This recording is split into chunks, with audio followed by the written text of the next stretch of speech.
Hello दोस्तों, स्वागत है आपका एग्रीकल्चर एक्सपर्ट के इस ऑनलाइन प्लेटफॉर्म पर। और आज मैं आप सबके सामने लेकर आया हूं एक बहुत बड़ी भर्ती का विज्ञापन, जो कि अभी जस्ट ही रिसेंटली आपका आउट हुआ है। ठीक है, जो कि आपका रहने वाला है उत्तर प्रदेश का। ठीक है, उत्तर प्रदेश के कृषि विभाग के अंदर 500 से ज़्यादा आपकी वैकेंसी आई है।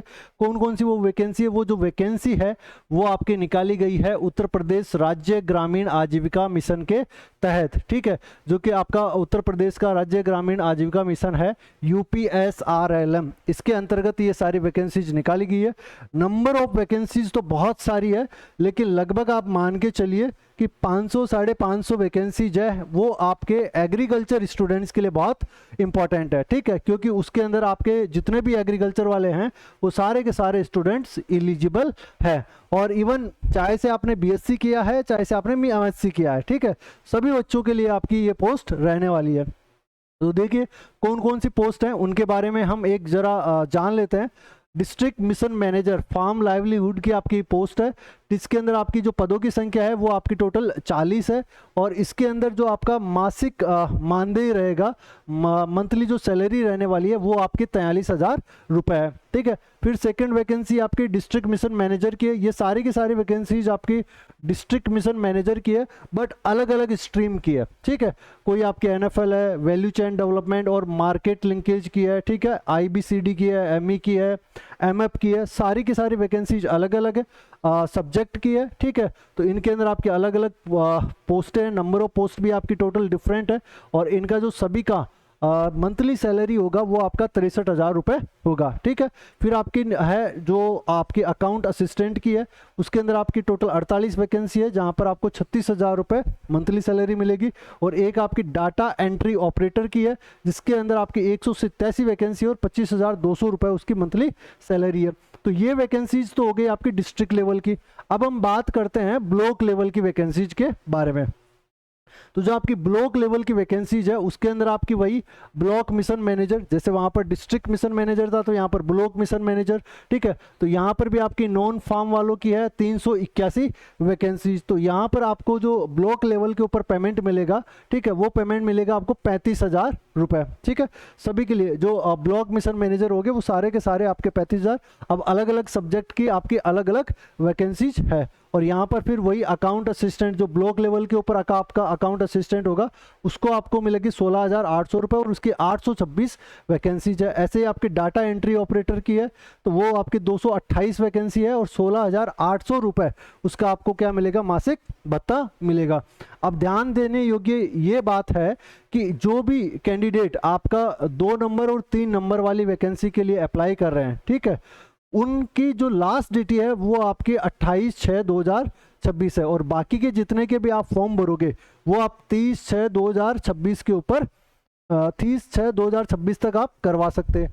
फॉर्म भरने के लिए आपको क्या करना पड़ेगा, जो आपकी सेवा योजना की जो पोर्टल है sevayojana.nic.in, यहाँ पर तो जाकर आपको रजिस्ट्रेशन करना पड़ेगा, पहले आपको पंजीकरण करना पड़ेगा। उसके बाद में आपको जो कंप्लीट अपना आवेदन है वो UISTECS.NI.IN इसके ऊपर आपको जाकर कंप्लीट आवेदन है वो जमा करवाना पड़ेगा। और आगे और हम बात करेंगे इसी के अंदर कि कैसे कैसे हमने इसको कंप्लीट करना है। देखो ये आपका आ गया UPSRLM का कंप्लीट नोटिफिकेशन। ठीक है, जो कि आपकी ब्लॉक लेवल और डिस्ट्रिक्ट लेवल के ऊपर जो आपकी पोस्टें निकली हुई है। ठीक है, तो इसके अंदर देख लेते हैं अपन कौन सी एग्रीकल्चर के जो स्टूडेंट है वो कौन सी पोजीशन के अंदर एलिजिबल है। तो सबसे पहले आपकी डिस्ट्रिक्ट लेवल की पोजीशंस है। ठीक है, डिस्ट्रिक्ट मिशन मैनेजर, तो इसके अंदर देखो, अब इसके अंदर हम हो जाएंगे सबसे पहले आपके डिस्ट्रिक्ट मिशन मैनेजर IBCD। ठीक है, तो ये हमारे काम की नहीं है। ठीक है, ये आपका MSW master of social work उनके लिए है। और जो आपका जो भी स्टूडेंट फॉरेस्ट्री से है, एग्रीकल्चर के अंदर अगर कोई स्टूडेंट आपका फॉरेस्ट्री से है और उसने MSc किया हुआ है फॉरेस्ट्री के अंदर, ठीक है, तो वो कैंडिडेट भी इसको अप्लाई कर सकता है। फॉरेस्ट्री के अंदर अगर आपने किया हुआ है तो उन स्टूडेंट के लिए वैकेंसी है। टोटल 4 वैकेंसीज है। UR की आपकी 1 वैकेंसी है, OBC की आपकी कोई नहीं है, SC की भी नहीं है, ST की 1 वैकेंसी है और EWS की आपकी 2 वैकेंसीज है। ठीक है, इसके बाद में अगर मैं बात करूं तो ये वैकेंसीज है हमारे लिए नहीं है। हमारे लिए जो डिस्ट्रिक्ट मैनेजर की वैकेंसी है वो आपकी ये है FL वाली, ठीक है, डिस्ट्रिक्ट मैनेजर FL, ठीक है। तो इसके अंदर आपकी जो टोटल पोस्ट है वो UR कैटेगरी के स्टूडेंट्स के लिए जो आपकी पोस्ट रहने वाली है वो आपकी टोटल पोस्ट रहने वाली है, ठीक है। और जो OBC है, OBC की कैंडिडेट के लिए आपकी 27 पोस्ट है, और सॉरी 12 पोस्ट है। SC के लिए आपकी 6 पोस्ट है, ST के लिए आपकी 1 पोस्ट है, और EWS कैटेगरी वाले स्टूडेंट के लिए आपकी 7 पोस्ट है। ऐसे मिलाकर के कुल हमारे पास में कितनी पोस्ट आ जाती है, 40 पोस्ट आ जाती है डिस्ट्रिक्ट मिशन मैनेजर, जिसकी आपकी सैलरी कितनी थी, 63,000, ठीक है। तो एक बहुत बढ़िया पैकेज है, सभी स्टूडेंट्स के लिए एक बहुत बढ़िया अपॉर्चुनिटी है, ठीक है। इसके अंदर कौन कौन से स्टूडेंट एलिजिबल है, इसके अंदर आपके MSc एग्रीकल्चर, चाहे से वो किसी सब्जेक्ट से किया हुआ, या फिर मेजर सब्जेक्ट यहाँ इन्होंने मेंशन भी करें, एग्रोनॉमी, हॉर्टिकल्चर, एक्सटेंशन जैसे जैसे, ठीक है। और आपकी जो MVSC किया हुआ हो किसी ने फिशरीज से, फॉरेस्ट्री से, या MBA किया हो, या PGDM किया हो एग्री बिजनेस से, रूरल मैनेजमेंट से, रूरल डेवलपमेंट से, MSc एग्री बिजनेस के अंदर किया हो, या फिर नेचुरल रिसोर्स मैनेजमेंट में किया हो, तो वो सारे के सारे स्टूडेंट इसके अंदर क्या होंगे, एलिजिबल होंगे। इसके अलावा अगर मैं बात करूं तो ये जो आपकी district mission manager value chain market linkage, इसके अंदर भी कुछ एग्रीकल्चर के स्टूडेंट एलिजिबल है, जैसे कि जो स्टूडेंट एग्री बिजनेस से MBA किया हुआ है, ठीक है, या PGDM किया हुआ है, ठीक है, या फिर आपका रूरल डेवलपमेंट या रूरल मैनेजमेंट से किया हुआ है MBA, या फिर जिसने MSc किया हुआ है एग्री बिजनेस से या फिर फूड टेक्नोलॉजी से, ठीक है, या MA किया हुआ है इकोनॉमिक्स वगैरह से, तो वो सारे के सारे स्टूडेंट इसके अंदर एलिजिबल है।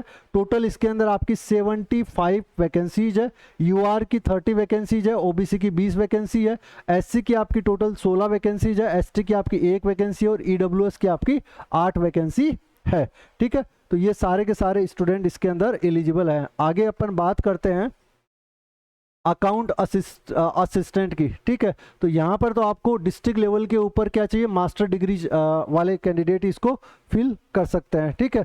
और अगर कोई स्टूडेंट डाटा एंट्री के अंदर अगर इंटरेस्ट रखना चाहता है, वहाँ पर अगर मान लीजिए उनका सिलेक्शन नहीं होता है, तो यहाँ पर भी आपके पास में एक अपॉर्चुनिटी है, ग्रेजुएट डिग्री कोई भी स्ट्रीम का हो चाहे से, ठीक है, या आपसे रिलेटेड कोई भी स्टूडेंट है जिसने ग्रेजुएशन कर रखा है सिंपली किसी भी सब्जेक्ट से, ठीक है, वो कैंडिडेट, और उसके पास में सिर्फ ये होना चाहिए कि ग्रेजुएशन के साथ में आपका CCC का सर्टिफिकेट होना नेसेसरी है, ठीक है, ये होना चाहिए। और उसके साथ में आपको हिंदी, अब भाई डाटा एंट्री के लिए मांग रहे हैं तो आपको टाइपिंग तो आनी ही चाहिए, ठीक है। उसकी आपकी टोटल 187 वैकेंसीज है। तो ये बात हो गई हमारी डिस्ट्रिक्ट लेवल की पोजीशंस की।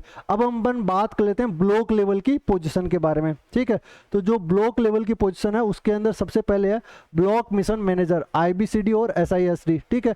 इसके अंदर टोटल 104 वैकेंसीज है, जो कि आपका कोई भी स्टूडेंट, ठीक है, आपका भर सकता है इसको, ठीक है। 104 वैकेंसीज है, कोई भी स्टूडेंट ग्रेजुएशन किया हुआ है किसी भी डिसिप्लिन से, चाहे साइंस से हो, एग्रीकल्चर से हो, किसी से भी, वो सारे के सारे स्टूडेंट इस वैकेंसीज के अंदर है ना आपके एलिजिबल है। UR की टोटल 20 वैकेंसीज है, EWS की 44 वैकेंसी है, OBC की आपकी 20 वैकेंसी है, SC की आपकी 7 वैकेंसी है, और ST की आपकी 13 वैकेंसीज है, ठीक है। इसके बाद में अगर अपन बात करें तो आपका आ जाएगा, ये वाले भी नहीं है,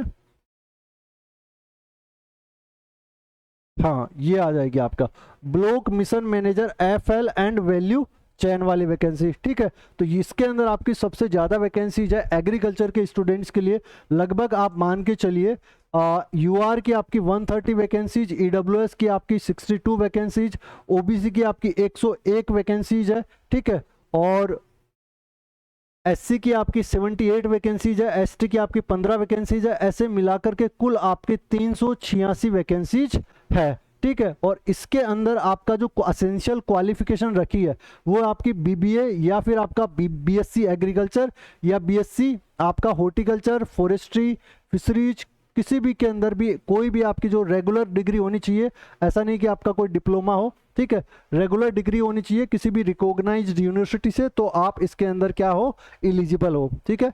इसके बाद में अगर अपन बात करें, इसके बाद में और कोई वैकेंसीज आपके लिए नहीं है, फिर वही डाटा एंट्री ऑपरेटर की वैकेंसीज है जो कि आपके लिए नहीं है, ठीक है। और इसके बाद में अगर अपन बात करें सिलेक्शन मॉडलिटी की और एग्जामिनेशन स्कीम की, तो जो आपका सिलेक्शन होगा वो आपका 2 फेजेज के अंदर होगा। सबसे पहले तो आपको जब आप ये अपना जो फॉर्म है, फॉर्म फिल कर दोगे, फॉर्म फिल करने के बाद में, फॉर्म फिल करने के बाद में सबसे पहले आपका सेवा योजना पोर्टल के ऊपर क्या होगी, स्क्रीनिंग होगी। ठीक है, जैसे आपकी सेवा योजना पोर्टल के ऊपर आपकी स्क्रीनिंग होगी, उसके बाद में उसके वहाँ पर आपकी सारी चीज़ें चेक करी जाएगी। आपसे क्वालिफाइंग, आप क्वालिफाइंग फील्ड में आपने अप्लाई किया है या नहीं किया है, वो सारी चीज़ें आपकी स्क्रीनिंग। तो बहुत सारे बच्चे जो हर एक पोस्ट के अंदर फॉर्म फिल कर दे रहे हैं, ठीक है, जिन्होंने गलती से, तो वो वहाँ पर उनकी स्क्रीनिंग हो जाएगी। दूसरा क्या है, आपका सीबीटी टेस्ट लगेगा, मतलब आपका ऑनलाइन एग्जाम होगा। ठीक है, क्या होगा आपका इसके अंदर, ऑनलाइन एग्जाम होगा, कंप्यूटर बेस्ड टेस्ट होगा, जिसके अंदर आपको 100 मल्टीपल चॉइस के क्वेश्चन आएंगे, 100 एमसीक्यू आएंगे, और 2 घंटे का आपका ये टेस्ट होगा। ठीक है, 2 घंटे का आपका एग्जाम होगा, 100 आपके क्वेश्चन यहाँ पर आएंगे। और यहाँ पर आपको क्या क्या रहने वाला है, ये जो 100 क्वेश्चन आएंगे, ये आपके 2 पार्ट के अंदर आएंगे। एक तो जिसके अंदर आपका जनरल डोमेन रहेगा, ठीक है, जनरल डोमेन के अंदर आपका एक तो रीजनिंग हो गया, ठीक है, एनालिटिकल मैथ हो गया, कंप्यूटर लिटरेसी हो गया, और आपके जो गवर्नमेंट के प्रोग्राम्स है वो सारी चीज़ें पूछी जाएगी। दूसरा जो हमारा सब्जेक्ट है, उस सब्जेक्ट के रिगार्डिंग जो पोस्ट निकाली गई है, उस सब्जेक्ट से रिलेटेड आपके कुछ क्वेश्चंस वहाँ पर देखने को मिलेंगे। ठीक है, क्रूशियल रिक्वायरमेंट की अगर मैं बात करूं, या मैं मिनिमम कैटेगरी कट ऑफ की बात करूं, तो यहाँ पर जो आपकी कट ऑफ रहने वाली है, दोनों पार्ट के लिए रहने वाली है, पहले पार्ट के लिए भी और पार्ट 2 के लिए भी।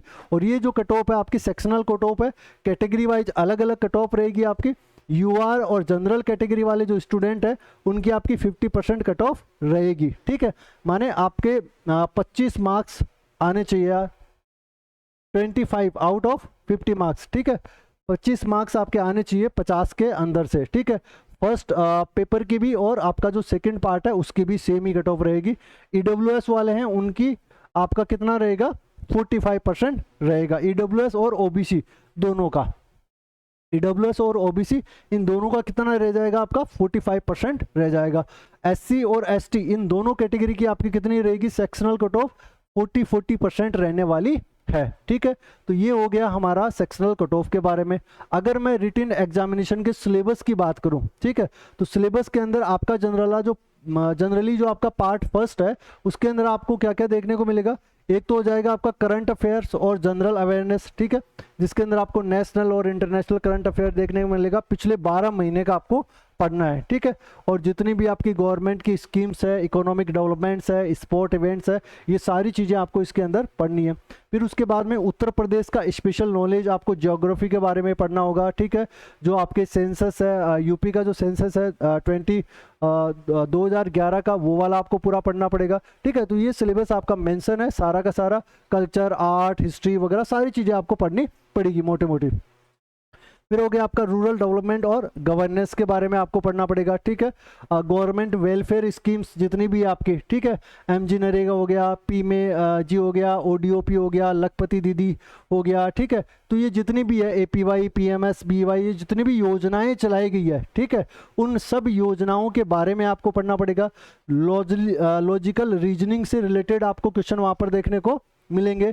और क्या क्या रहेंगे, आपका क्वांट इसके अंदर रहने वाला है, कंप्यूटर इसके अंदर रहने वाला है, और जो आपकी डिजिटल गवर्नेंस और फाइनेंशियल सिस्टम है, ठीक है, यूपीआई वगैरह, ठीक है, क्यूआर कोड वगैरह, डीबीटी वगैरह, इन सब के बारे में भी आपको क्वेश्चंस मिलेंगे। ठीक है, तो ये जो था आपका फर्स्ट पार्ट था हमारा। ठीक है, फर्स्ट पार्ट था। दूसरा अगर मैं बात करूं सेकंड सिलेबस, सेकंड जो है वो आपका आपकी अपनी पोस्ट, जिस पोस्ट के लिए आप अप्लाई करोगे, सपोज आपने डिस्ट्रिक्ट मिशन मैनेजर के ऊपर एफएल की पोस्ट के लिए अप्लाई किया है, तो वही पोस्ट के लिए आपको क्या रहेगा, सिलेबस रहेगा। ठीक है, तो ये अलग अलग पोस्ट का अलग अलग सिलेबस यहाँ पर मेंशन है। ठीक है, तो हमारी वाली जो पोस्ट थी वो कौन सी थी, एफएल की थी। देख लेते हैं कौन सी थी, ये थी। ठीक है, district mission manager farm livelihood. ठीक है, तो इसके अंदर आपका सस्टेनेबल एग्रीकल्चर और नेचुरल फार्मिंग आ जाएगा। ठीक है, ये पढ़ना है आपको, सस्टेनेबल एग्रीकल्चर और नेचुरल फार्मिंग के बारे में, जैसे कि जीरो बजट फार्मिंग क्या होती है, जो आपका प्रैक्टिकल फील्ड एग्जीक्यूशन मैट्रिक्स हो गया, भारतीय प्राकृतिक कृषि पद्धति वगैरह, ये जितनी भी हैं, ठीक है, जीवामृत, बीजामृत, हाँ ठीक है, ये सब चीज़ों के बारे में पढ़ना है।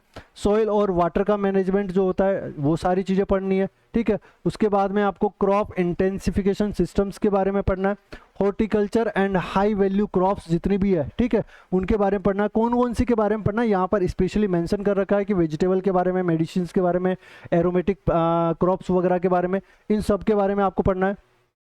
इसके बाद में अगर बात करें तो जैसा कि आपका प्रोटेक्टेड कल्टीवेशंस है उनके बारे में हो गया, लाइव स्टॉक डेवलपमेंट मॉडल्स है उनके बारे में हो गया, वेटनरी डिजीज मैनेजमेंट है उनके बारे में, जितने भी डिजीज वगैरह है जैसे कि लंपी स्किन डिजीज, एफएमडी वगैरह, ये सारे डिजीज के बारे में आपको पढ़ना है। क्लाइमेट स्मार्ट एग्रीकल्चर है उसके बारे में आपको पढ़ना है, रिन्यूएबल एनर्जी सिस्टम्स है इनके बारे में आपको पढ़ना है, ठीक है।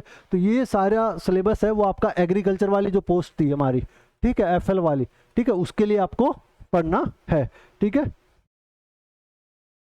तो ये आपका सेमी सिलेबस है और जिस भी पोस्ट के लिए आप एलिजिबल हैं, ठीक है, उस पोस्ट का सिलेबस आप देख सकते हैं और उस पोस्ट के लिए आप जब फॉर्म भरेंगे, ठीक है, इसके अंदर भी आपकी एक पोस्ट थी हमारी ब्लॉक लेवल मैनेजर के अंदर भी,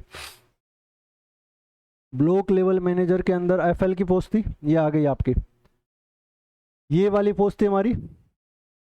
तो यहाँ पर भी आपको सस्टेनेबल एग्रीकल्चर प्रैक्टिसेज हो गया, ऑर्गेनिक और नेचुरल फार्मिंग इनपुट्स हो गए, सॉइल वाटर कंजर्वेशन हो गया, क्रॉप इंटेंसिफिकेशन टेक्निक्स हो गई, हॉर्टिकल्चर के बारे में, डेयरी हो गया, फिशरीज हो गया और प्रोड्यूसर ग्रुप फॉर्मेशन हो गया, वैल्यू चेन डेवलपमेंट हो गया, मार्केट लिंकेज हो गया, रिन्यूएबल एनर्जी इन एग्रीकल्चर हो गया, ये सारी चीज़ों के बारे में आपको पढ़ना है, ठीक है। तो ये हो गया बेसिक हमारा सिलेबस के बारे में कंप्लीट चीज़ें,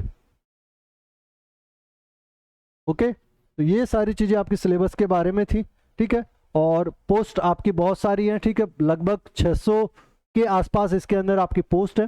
तो जो भी इंटरेस्टेड कैंडिडेट्स हैं वो या फिर जिनको अभी सडनली रोजगार की आवश्यकता है तो वो सभी बच्चे इसके अंदर आपका ऑनलाइन फॉर्म फिलअप कर सकते हैं। ऑनलाइन फॉर्म फिलअप कहाँ से करोगे? आपको रजिस्ट्रेशन सेवा योजना वाली से, और दूसरी एक और वेबसाइट आपकी दे रखी थी, वहाँ से जाकर आप यहाँ पर अप्लाई कर सकते हो। और उसके अलावा जो भी स्टूडेंट यूपी एजीटीए और गन्ना पर्यवेक्षक के लिए तैयारी करना चाहते हैं, ठीक है, उन सभी के लिए एग्रीकल्चर एक्सपर्ट के द्वारा कुछ कोर्सेज आपके जारी किए गए हैं, ठीक है। तो वो कोर्सेज भी आप ज्वाइन कर सकते हो गन्ना पर्यवेक्षक यूपी एजीटीए के लिए, ठीक है। जो यूपी वाले बच्चे हैं अगर तैयारी करना चाहते हैं तो ऑलरेडी यहाँ पर हमारे कोर्सेज चल रहे हैं, ठीक है। एजीटीए के लिए भी चल रहा है, गन्ना पर्यवेक्षक के लिए भी चल रहा है, ठीक है। तो वो सभी बच्चे ये बैच ज्वाइन कर सकते हैं। और इसके अलावा अगर आपको कोई भी क्वेरी रहती है तो आप हमसे कॉन्टैक्ट कर सकते हैं, मैसेज कर सकते हैं, ठीक है। चलो, thank you to all of you.